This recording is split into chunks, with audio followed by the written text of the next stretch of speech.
It's draft week, so let's talk some receivers. Fantasy football wide receivers. That's right, folks. It's fantasy football season. And let's get right into it, right? Because of the top guys, I mentioned this before in some of the shorter stuff I've done, but the top guys we kind of already know, and how you have them ranked and tiered. I'll tell you how I have mine ranked or tiered. I think there's three absolute top guys everybody has. Obviously, Jamar Chase, Justin Jefferson, C.D. Lamb. I include Nico Collins in this tier of guys. I think Nico's really good, and just the skill and the talent and the separation. The fact that he's catching balls from C.J. Stroud helps, although that's just situational. Only real concern is new OC. Offensive line's not great, which isn't really going to affect Nico much, but it might affect the quarterback a little bit. So I like Nico. I think I have him very solidly in the top area. I understand people, though, who have Puka Nacua in this area as well. You know, you have a couple years of tape on him. He's performed very well when he's been on the field. McVay being your head coach / coordinator. I mean, not that bad of a situation there. You know, Stafford's back situation might concern you a little bit, but I think Jimmy Garoppolo is a solid number 2 quarterback to have. I think if they don't have Stafford for any point this season, as long as Jimmy G also stays healthy, I don't think you'll lose much out of the Puka Nacua position. So again, top 5 guys pretty easy. Puka, great run after the catch, kind of like trucks you a little bit. Like he is like a freight train. Every time, I remember both years in a row I've looked at his tape, and he has like this freight train build, and he just builds up speed. They get him on the move. I just like the way he's utilized. He's got great hands, and I like Puka. I like Nico a little bit more. I think Nico, if I was going to say pure receiver wise, I think Nico's a better pure receiver. I think Puka, the size and thickness, he's got the thickness. He's so hard. He's so hard to take down. He's just brutal and physical. Love those top 5 guys. The next 2 guys on my list are the rookies from last year with Malik Neighbors and Brian Thomas Jr. I have 5 is Brian Thomas Jr. for me, actually, but Puka, he's in that same range with Puka. So 5 or 6 is Jr. for some people. Anyway, BTJ, love the dude. I think we saw like the ceiling of what everybody saw in the draft last year, right? Like, we got to see the real ceiling of what, this is what somebody like this could be. Like, we have ranges when we have guys come out in the draft, right? Like, Marquise Valdez-Scantling, DK Metcalf, and it's like Brian Thomas Jr. blew the roof off the ceiling. Like, he came out and ended up being Julio, basically, like, to some degree. And I like that. Like, I thought this was very much in the cards for him, and that's why he was like a safe, like, 4th guy in that draft. Ended up being possibly the best guy in that draft, like maybe even better than Malik Neighbors to some degree, depending on how you want to utilize these guys. But I like him. Neighbors, I think the major concern is he's had a couple of like injury things with the toe or the back, not been practicing all summer. Now I think they're also just kind of putting him on the relaxation track, if you will. I think he'll work fine with Russell Wilson. Daboll, will always scheme stuff up for Neighbors. So I don't think there's much concern there beyond as far as utilization, but there's some concern, I think. I think there's concern for Neighbors if you're talking about, like, hey, what's the risk of this guy maybe going out at some point during the season? I still just like him as a player so much, so I'll leave him in that high range. Obviously, the other 2 guys in my blue tier, right? Like, I have a light blue tier, which is the S tier, which are the top 4 guys, and then the rest of the blue tier, the last 2 guys are Amon-Ra St. Brown and A.J. Brown, and you can flip them around in PPR and standard, but right now I'm talking PPR ranks, so Amon-Ra St. Brown goes first at 8, wide receiver 8 for me, and I kind of break it down to the light blue tier, the S tier guys, are the guys who I kind of want to take in the first round if I have to. Like, I don't want to, but if I have to, I'll take them. Like, again, the Jefferson, the Lamb, the Collins, those are the first round receivers. The dark blue tier are the receivers that I'm good with taking in the second round, and if not, I'm trying to lean towards a running back necessarily in that range, trying to pair them up. Maybe, I don't know, it depends on what your strategy is, depends on where you are on the running backs and where they are going in this draft, in your draft. So I love the Brown brothers, right? Amon-Ra St. Brown. You have some concerns there, right? Like, new OC. Is he going to be utilized the same way? So I do think he's kind of at the end of the dark blue spectrum, but I think he'll still be utilized. I think, he's been there long enough where I think Campbell knows what he wants to do with these guys. He's going to have input on that offense. And if Mortensen kind of takes a step back or isn't good, you can see Campbell jettisoning that offense. He did that before with Anthony Lynn when he was the head coach. He moved on from him. Not head coach, when he was the OC there the first year. He jettisoned him and put Ben Johnson in the next year and was ready to go. So I do think Campbell long term knows how to adjust, and if something's not working, adjust to make it work. But I do have concerns though. That's why Amon-Ra St. Brown's not super high on my list. And they also have some, offensive line stuff. Although, to be fair, I feel like everybody this year has had some injury on the offensive line. When I get back to talking more about some Falcons stuff another day, maybe when I talk about running backs, I'll talk about Bijan and that offensive line. But, so I think A.J. Brown, last of the dark blue tier for the PPR ranks, number 9. I like A.J. Brown, man. Big, thick. Good downfield catcher. Again, this is why I have him more for standard. He also, every other year, seems to get a little injured. And that's kind of why I'm a little concerned with A.J. Brown. I can't put him too high on my wide receiver 1 ranks, but he tends to be like the last of the really good. And that's kind of how I always kind of put him in my ranks. Next one on the list, I call this the green tier, the A- tier, B+ tier of guys that are probably going to be good. They have roles in their offenses. I think one of these guys, I kind of am a little bit more concerned than the rest.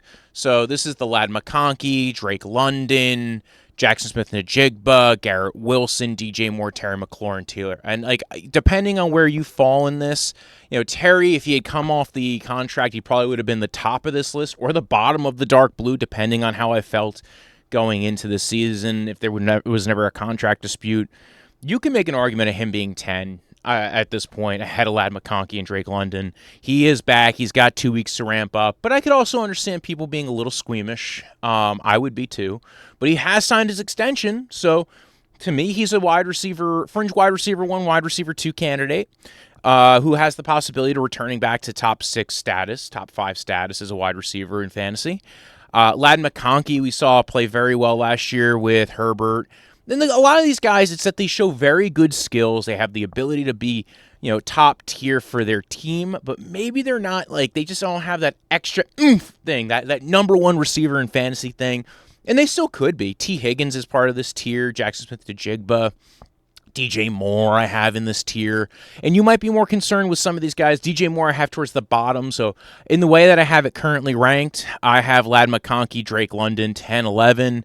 Tyreek Hill, I keep moving him down, but I currently have him at 12.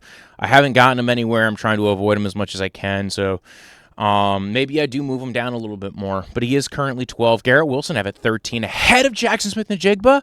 But him and T. Higgins, I can get T. Higgins on this. I actually took T. Higgins ahead of JSN and Garrett Wilson in a recent draft. I took him in round 2, because with the way that everything broke in a recent draft, that just wasn't guys I wanted to take at that spot otherwise.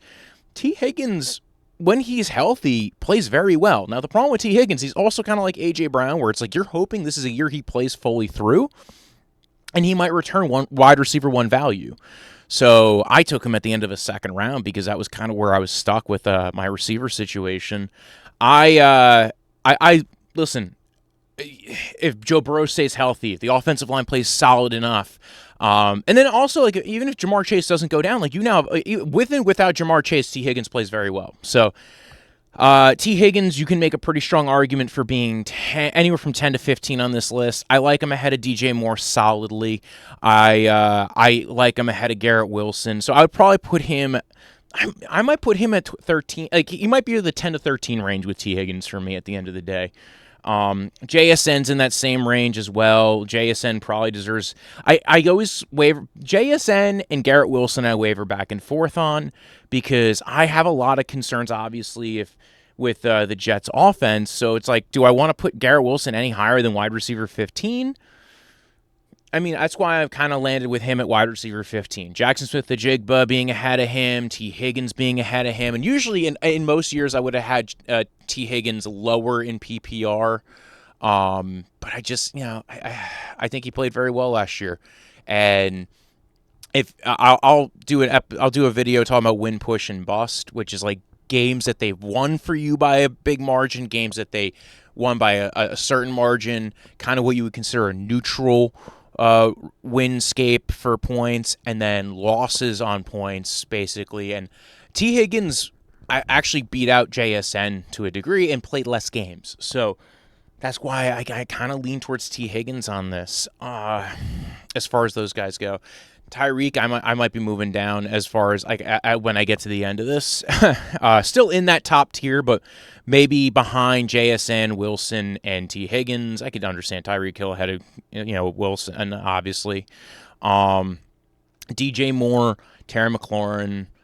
Terry McLaurin's probably moving up this a little bit. DJ Moore and Wilson can understand. Tyreek Hill might be moving down, and that's more just concern over. Like DJ Moore, let's talk about it. I think he's going to be utilized by Ben Johnson quite a bit. He's already being utilized out of the backfield. They're going to get him a lot of free releases, get him on the move. I think he's going to be a target hog in this offense. I really do. I think Rome Odunze, and I like Rome Odunze. I am a big Rome Odunze fan from last year. I liked his tape. I don't know if I truly believe in Caleb Williams yet. I think that's what I took away from watching Rome Odunze is that, man, I don't know how much I truly believe in what Mr. Caleb Williams is going to be able to do. Now, again, some of that we've seen in the offseason. We heard some storylines of Shane Waldron not being a great coach, and not being a great offensive coordinator, and we'll see a lot more of Ben Johnson taking the reins of these things. So this isn't an indictment on anything prior or even Caleb Williams, but DJ Moore, I kind of have more towards the back of this green tier. My tier 3. Tier 3 is good, guys.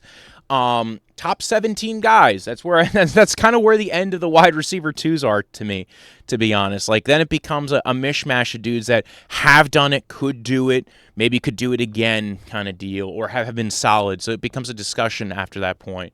But again, let's reiterate. 10 is Ladd McConkey. 11, Drake London. Actually, I would probably put T. Higgins in that, like those top 3, and then JSN. So 10 through 14 in no particular order: Drake London, Ladd McConkey, T. Higgins, Jackson Smith-Njigba. I would put Garrett Wilson, Tyreek Hill, DJ Moore, and Terry McLaurin in some order there. That's that next tier of dudes. Like them all as players. Maybe not always a fan of the situation. McLaurin probably could be moving up to like maybe wide receiver 12 himself. So. And maybe putting Tyreek Hill more towards the back end of that. Let's go to the next tier. Come on. We got to move quicker. I have the orange tier here, tier 4. These are guys who, like, we've seen wide receiver 2 years out of them. Cortland Sutton is the top of this tier. Devonta Smith, Jalen Waddle, Jameson, and then there becomes like this area of like Jameson Williams last year was a wide receiver 2, like wide receiver 3, like kind of has some very good upside here. But again, like I mentioned before, Amon-Ra St. Brown, I'm a little concerned because we're not entirely sure about the offensive coordinator there. They're going to be running a lot more ISO routes, which sounded like a little bit of a conversation this offseason. So I'm a little concerned of what I'm hearing coming out of camp. Is it going to be as much pre-snap motion, getting guys on the move, getting guys downfield, getting Jameson Williams some fun targets?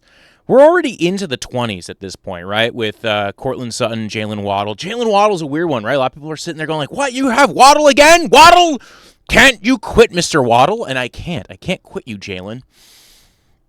I can't. I have a Waddle problem. It's actually a hip dysplasia issue, but I am a big Jalen Waddle fan. He had 2 years as a wide receiver 1, including his first year. He came out very strong the first 2 years in fantasy. So we've had the last 2 years have not been great, but, some of that's been injury of him. Some of that's been injury of Tua Tagovailoa. And maybe that's the issue is, anything that's tied to Tua, you got to have some concerns with because of the concussions. You saw it last year. There's now been a lot of talk more about maybe Jalen Waddle was dealing with an injury last year, missed a couple of games. Now I think that maybe, we're hearing a lot more in camp that he might be the new focus of that offense and kind of like a revamp redux kind of move. We'll see. We'll see if Tua can get it downfield to him, because I do think that that's going to be a huge part of that offense if they could pass protect. We'll see how that plays out. That orange tier is a very loose tier, right? Because they're not all conjoined at the hip like the earlier tiers with like, oh, these are very talented guys with interesting situations. Maybe not the most talented guy on their team, but like, so like the first three tiers are pretty self-explanatory. You can kind of move them around and understand where you go with them. This tier's kind of a little bit of a mishmash, right? You have Cortland Sutton, last year played very well. Jalen Waddle did not play well last year, but he's had wide receiver one seasons in the past. I think that means, two of those, like two top 24 seasons is pretty good. And since they were not just two top 24 seasons, but like one was like a wide receiver one season and one was, a fringe wide receiver one season. I think there's a lot of belief that he could get back to that in my head. Devonta Smith, another guy who, was maybe not at the, the passing grade for his team wasn't high last year. Maybe we could see an adjustment to that this year. There is no Kellen Moore there, so there is going to be a difference in the OC. I don't know if that's a good thing necessarily, but in this kind of fringe range of like, from 18 to 20, like this is where I feel good with Devonta Smith, Jamison Williams, Ricky Parasol's in this range, right? I like Ricky Parasol, and it sounds like, the drum beat from camp, right? I kind of liked it a little bit. I liked some of his, game tape last year. I liked his tape coming out of college, so I think a lot of those things play in together. I don't want to say who else is there, but honestly, there is that element of like, who else is there? It's going to be Christian McCaffrey and George Kittle, and you need a downfield threat. Ayuk's not coming back until at least halfway through the season, it sounds like, or a little bit before halfway through the season. Juwan Jennings is in a contract negotiation splurge, sitting there fighting.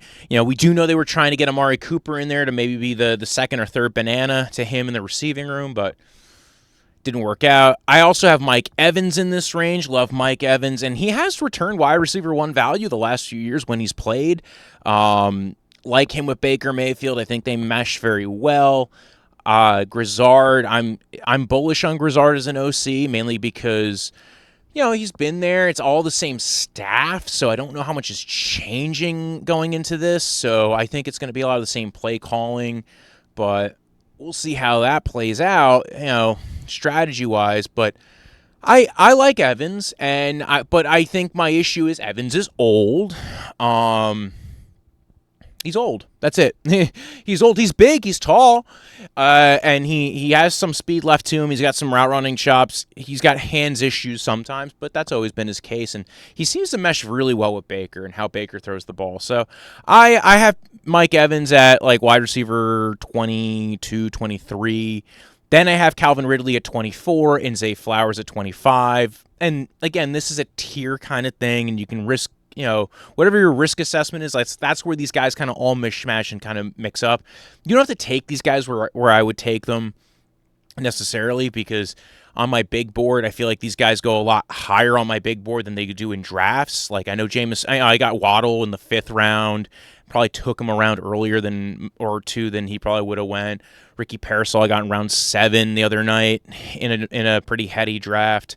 So some of these guys you might be like, who do you want over this guy kind of deal. But that's my top 25 wide receivers, and that's kind of where I land on that the wide receiver 2 range right now.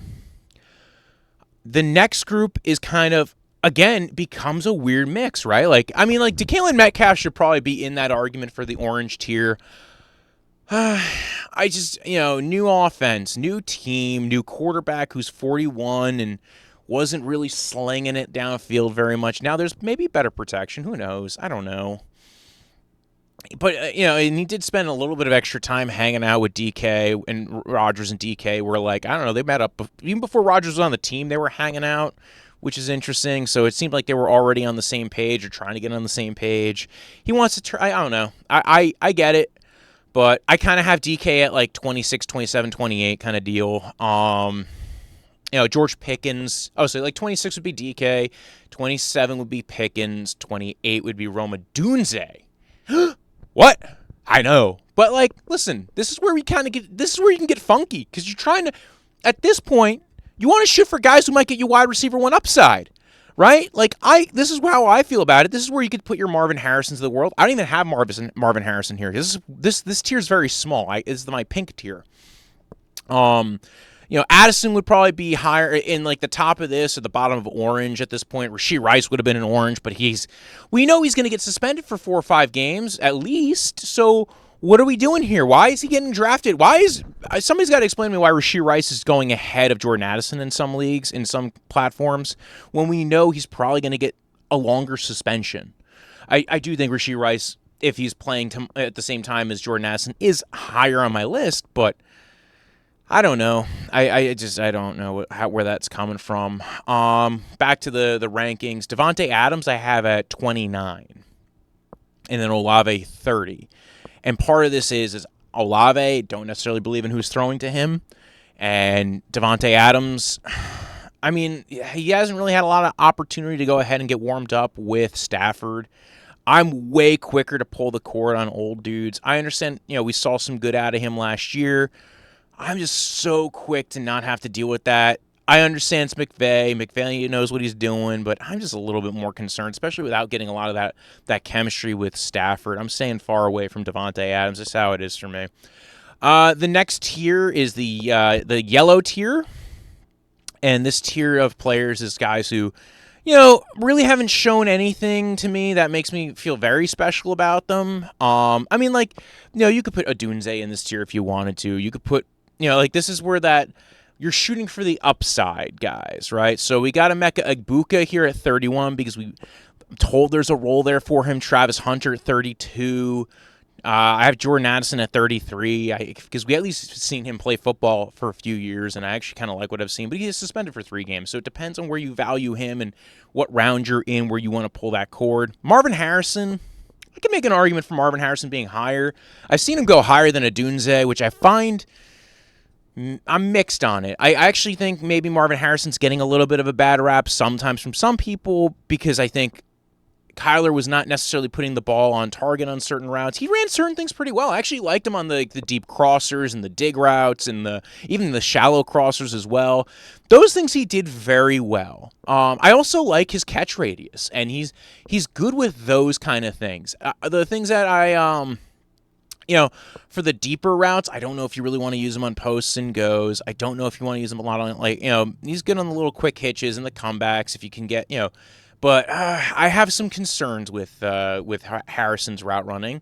But again, if he's making an in-breaking route, that was something his bread and butter last year on his really good catches were in-breaking routes. It was he's starting on the left side and he gets over to the right. I'm going to do a dig or a crosser, and when he's running kind of angular, because he has the catch radius and the body and the physicality, he can kind of get away with it a little bit. So I like Harrison's tape to a degree. I think he's got a better quarterback than Caleb Williams, than Rome Odunze does with Kyler Murray over Caleb Williams.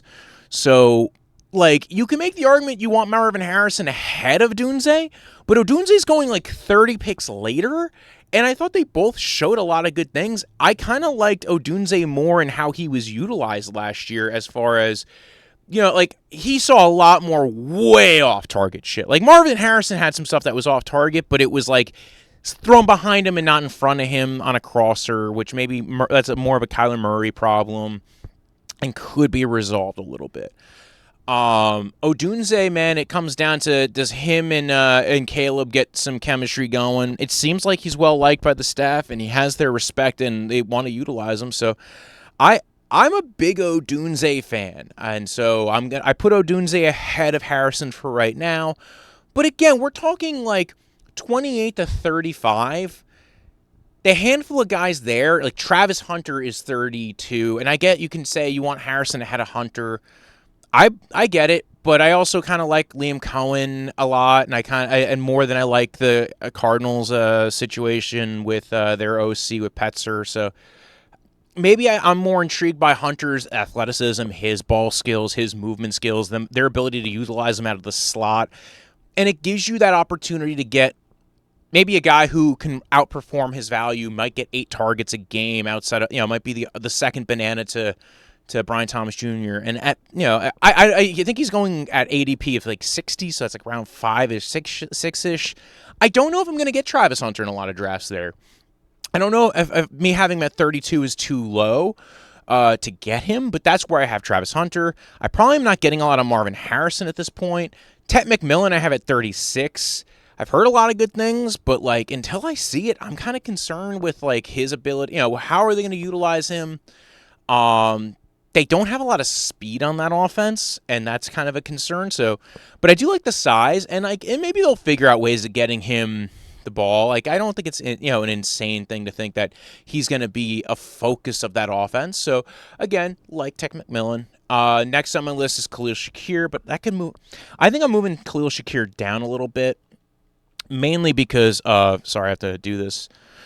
Mainly because I have some concerns about the injury, and I don't know when he's playing. So I think he's probably going outside the top 48 for me at this point. Deebo Samuel is probably going to be moved up to 37 at this point. He's actually had time with Jaden Daniels. I do like the fact you're going to have Terry McLaurin there now, and I think that's going to open up the field a little bit for Deebo to get some run after catch and utilize his kind of big body. This is where I have Rashee Rice, and I understand I'm not going to get a lot of Rashee Rice, I don't think, which sucks because I kind of did like him and going into this year. But when it came out that it's going to be a 4 to 6 week suspension, now listen, maybe you want to ride that. Maybe if you're going like running back earlier and you take and maybe you get Addison and Rice. That combination might play out to being one really good receiver, and if you're getting them for 5th and 6th round picks, like there's guys that bust in those rounds anyway. So I think I can understand that at 39. Now he might be going higher than 39. I don't have his ADP right in front of me. I know he went in another draft that I haven't gotten him yet, but I haven't been doing a lot of major player drafts at this point. So we'll see what happens. Like we haven't been super into it. 40, Matthew Golden. I feel like he's the rookie receiver who's not getting mentioned enough. Green Bay Packers drafted him, and I'm a big Golden fan. This is where I would, after Golden's maybe where I start taking my shots on dudes like Pittman and Worthy. I would have taken Jennings and Myers here, but it sounds like both of them are in contract disputes. Godwin's going to be on the pup. Ayuk, we just saw Deontay Johnson cut. Jaden Reed, maybe worth the shot here. Christian Kirk, Stephon Diggs, Pop Douglas. Pop Douglas made a lot of noise in camp. Diggs, I don't think you're going to get old-style Diggs, but I feel like you're going to at least get some solid target share there. Ayuk, if you're in a league that has an IR spot, good guy to stash and maybe wait till week 6 or 7 to get to pull him out. Elijah Moore, Josh Palmer, just a lot of Cedric Tillman in this kind of range. We just saw Amari Cooper sign with the Raiders. Maybe that becomes an opportunity there. Some of the rookies like Trey Tucker is also on the Raiders. Deontay Thorman. There's a lot of dudes you get to the back end of this this area and you go, okay, this is an opportunity here. So that's kind of my top 45 to 50. There's dudes that at this point, once you get past 40 to 50, like it's just take your darts, throw your darts at people, see what you like. I like Ibuka coming out, so that's why I have him at 33. And hearing that he's probably filling a wide receiver hole in a roster that is going to be missing both Godwin and McMillan, I think is a big deal. So that's why it's, I have him in the 30s, and I'm going to get him in some leagues and I won't get him in others. It's fair. Same thing with, Parasol. I think they're going kind of around the same range. Same thing with Golden. So those are the guys I'm willing to take the 7th, 8th, 9th round picks on to grab those dudes. Anybody else I'm thinking of? Elijah Moore, I might be intrigued on taking a shot on him. Keon Coleman. You're two dudes who might be able to pop this year. I'm intrigued by. Other than that, though, who are some receivers that you think you're higher on than me, or who you want to go ahead and grab going into this year? When I woke up this morning, I was feeling pretty dangerous about the past and about the future.